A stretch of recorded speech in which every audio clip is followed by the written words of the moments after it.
Today we are at Lafcadio Hearn Japanese Gardens, a serene oasis nestled in the heart of Tramore, County Waterford, Ireland. But who was Lafcadio Hearn, and why does a Japanese garden bear his name here?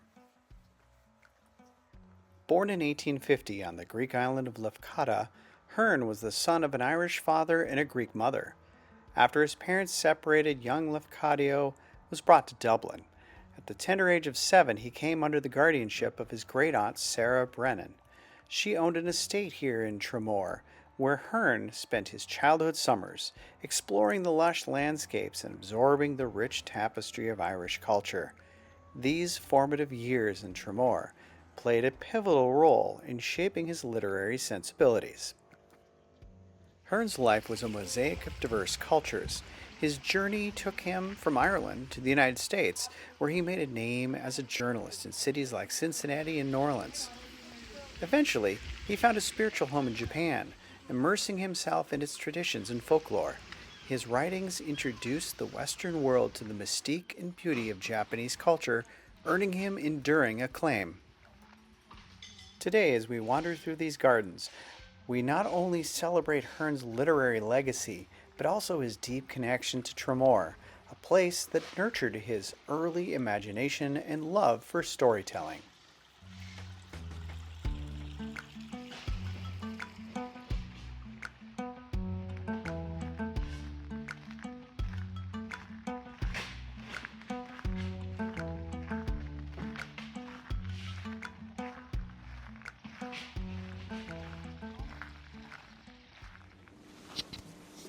In the 80s here in Tramore, these gardens were a disused park. So it would have always been, it was a residence initially, so it would have been Tramore House and Gardens. And the house and gardens were left to the town of Tramore in the 80s. The gates were left open. There was a lot of antisocial behaviour, a lot of vandalism. Not many people were using it as a public park at the time. It was mostly just, I suppose, a gateway from the bottom of the car park up to the secondary schools here. So it was generally not used by, I suppose, locals.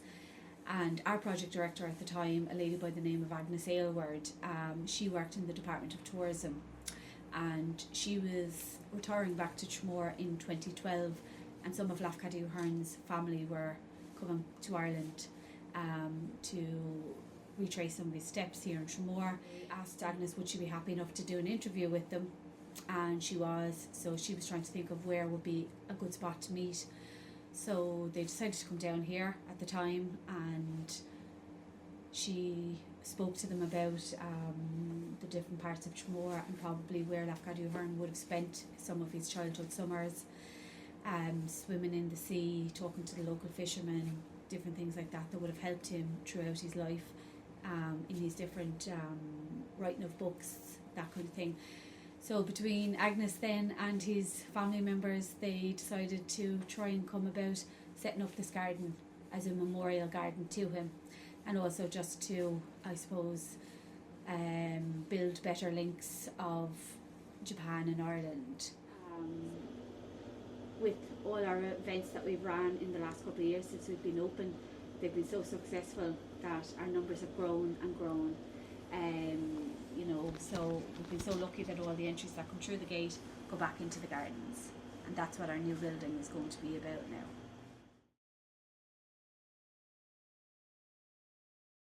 What's great about ours is it has a story to tell, so you're getting the beautiful Japanese structures, the planting, but also the story, because sometimes Japanese gardens can be quite small, but this is lovely the whole way through.